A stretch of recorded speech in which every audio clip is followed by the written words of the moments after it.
Le choix d'un mode de production, dirigé vers les stocks ou tiré par les commandes, a des implications financières souvent lourdes, tant au niveau du résultat que de la trésorerie. Bien modéliser les conséquences les plus importantes est alors indispensable. C'est à cette question que nous nous proposons d'apporter une réponse à partir d'un exemple développé dans notre ouvrage Finance, une approche responsable, paru aux éditions Economica. Voyons d'abord de quel problème il s'agit. La société ITAB, voir chapitre 7 de notre ouvrage, fabrique des tableaux électriques. Sa direction envisage de passer d'une production pour stock à une production à la commande. Dans le premier cas, pour servir les clients, un stock de 3 mois est maintenu. Si l'article n'est pas disponible, la vente est perdue. La production est engagée en fonction d'une prévision des commandes. Dans le second cas, les clients doivent passer leurs commandes et ils sont servis dans un délai d'un demi-mois environ. Ils règlent une avance de 20% pour répondre rapidement. Une partie des opérations de montage est anticipée par ITAB. Dans le cadre de la production pour stock, l'entreprise doit prévoir les commandes. En fonction de ces prévisions, elle engage un programme de production et maintient un stock suffisamment abondant pour répondre aux commandes des clients. Si l'article demandé est disponible, la commande est immédiatement honorée. Sinon, elle est définitivement perdue. Le système permet d'optimiser la production, mais il a plusieurs inconvénients. Un pourcentage non négligeable de commandes ne sont pas servies. Une partie de la production n'est pas vendue et est source de gaspillage. Enfin, il faut financer des stocks importants. Dans le cas d'ITAB, les prévisions de commandes ont été établies pour les 2 années à venir sur la base d'une progression de 8% par rapport aux dernières années connues. L'entreprise détient des stocks de produits finis représentant 3 mois d'activité. La durée de fabrication impose des stocks d'encours de 1 mois et demi. Enfin, un stock de composants de base de 2 mois est maintenu. L'expérience a montré qu'environ 15% des commandes reçues ne pouvaient pas être servies avec les produits en stock. L'entreprise en tient compte dans ses prévisions de vente pour 2016, soit 1102. Enfin, une partie de la production ne peut pas être vendue. Les articles recyclés perdent alors 80% de leur valeur et occasionnent des pertes importantes, 101 en 2016. Dans le cadre d'une nouvelle organisation de la production, l'entreprise se contente de préassembler des parties des tableaux, ce qui est désigné par phase 1. Elle n'engage la production définitive qu'à la réception des commandes. Elle peut alors produire ce qui correspond aux exigences du client. Moins de commandes sont perdues. Le gaspillage est réduit et les stocks sont moins importants. La contrepartie est que le client doit attendre un demi-mois supplémentaire pour être livré, durée de la finalisation du produit. L'optimisation de la production est également moindre, mais l'entreprise peut aussi exiger des avances de ses clients au moment de la commande. Dans le cas d'ITAB, pour une demande prévue des clients équivalente, progression de 8% par an, seulement 3% des commandes ne seront pas servies dans ce nouveau dispositif. Les ventes prévisionnelles seront donc plus élevées, 1254 en 2016. Par ailleurs, les stocks sont moins importants, 1 mois de produits préassemblés et 1 mois de produits en cours. Enfin, les pertes sur les produits semi-finis non utilisés ne sont que de 8 en 2016. Le gaspillage est donc réduit. Il est possible de traduire maintenant toutes ces hypothèses sous la forme de prévisions financières. Nous pourrons alors juger de l'impact d'un changement de mode de production, à la fois sur le résultat et sur la trésorerie de l'entreprise. Nous allons détailler, dans ce qui suit, les éléments principaux d'un modèle développé sur une page Excel et qui est par ailleurs disponible sur notre page Facebook. Voyons le premier cas de la production pour stock. La prévision de la production réalisée, 1335, est fonction de la prévision d'activité, 1296, et de la variation des stocks, 324 à 350 et 162 à 175.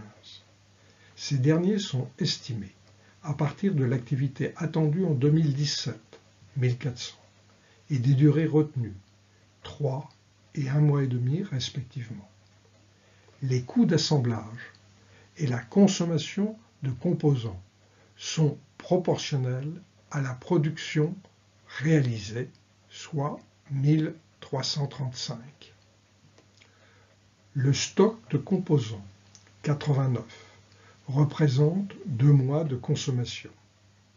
Les achats, 541, sont égaux à la consommation augmentée de la variation des stocks.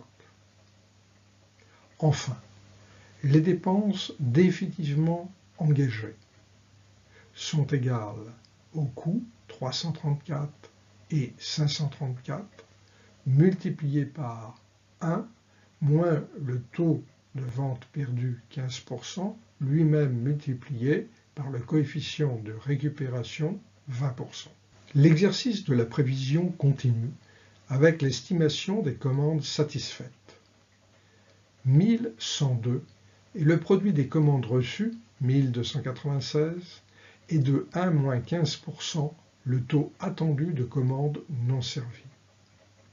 Le surstockage inutile, 126, est estimé à partir des coûts engagés de 334 et 534, diminués de la part affectée à la production vendue, c'est-à-dire production diminuée de la variation des stocks.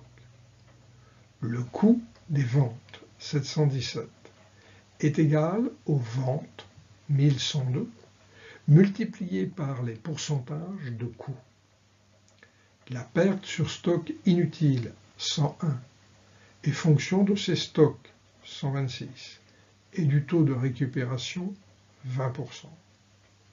Le coût des ventes, 818, est la somme de 717 et 101. Il permet de calculer un ratio de prix de revient, 74,2%, indispensable pour valoriser les stocks de produits finis, 260. Dans le cas de la production pour commande, des stocks de produits semi-finis d'1 mois sont prévus en fin de phase 1, soit 108. La durée de préassemblage étant également d'1 mois, les stocks d'encours sont aussi de 108. La production prévue, 1312, est égale aux ventes augmentées de la variation des stocks. Les coûts d'assemblage, 131, sont proportionnels à la production, 10%, comme les consommations de composants, 20%, soit 262. Notons qu'il n'est pas prévu de stock de composants dans cette solution. Au terme de la phase 1, l'entreprise aura engagé irrévocablement 393 de dépenses. Les commandes satisfaites, 1257, sont égales aux commandes diminuées de 3%. Les coûts d'assemblage, 245, tiennent compte d'un surcoût de 30%. Les achats, 251, sont proportionnels aux commandes, 20%. Le surstockage, inutile, 13, est égal aux produits semi-finis qui ne seront pas utilisés directement et génèrent une perte de 9 dans la mesure où seulement 30% de leur valeur peut être récupérée. Le coût des ventes s'élève à 884 plus 9, soit 893, ou encore 71% du prix de vente. Les dépenses engagées durant la phase 2 s'élèvent à 496. L'entreprise a donc pu retarder cet engagement jusqu'au moment où les commandes sont devenues fermes. Clairement, même s'il entraîne des surcoûts dans la deuxième phase d'assemblage, plus 30%, le mode de production à la commande s'avère ici plus rentable. Il permet de réaliser des ventes plus élevées et de diminuer les gaspillages. Le résultat net augmente de près de 50% et le ratio par rapport aux ventes passe de 11,2% à 14,8%. Le mode de production tiré par les commandes a un deuxième avantage.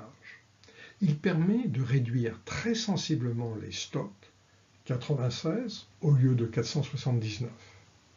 Par ailleurs, vu le système des avances clients, la position client passe de 184 à 167-10 d'avance. Tout ceci se traduit par des besoins en fonds de roulement bien plus faibles, 167 au lieu de 573. En diminuant les capitaux investis, l'entreprise améliore sensiblement sa rentabilité. 185 de résultats nets pour 761 de fonds propres, au lieu de 123 pour 1071. Enfin, dernière conséquence favorable. Comme l'entreprise réalise plus de ventes, dégage plus de profits et immobilise moins de besoins en fonds de roulement, les opérations dégagent au total beaucoup plus de trésorerie. L'effet est ici très sensible, puisque les flux liés aux opérations sont de 254 au lieu de 158. La solution production à la commande s'avère donc ici la plus favorable au plan financier. Meilleure rentabilité, meilleure liquidité et moins de besoins en capitaux. Cet outil simple de simulation permet d'éclairer efficacement les choix en question.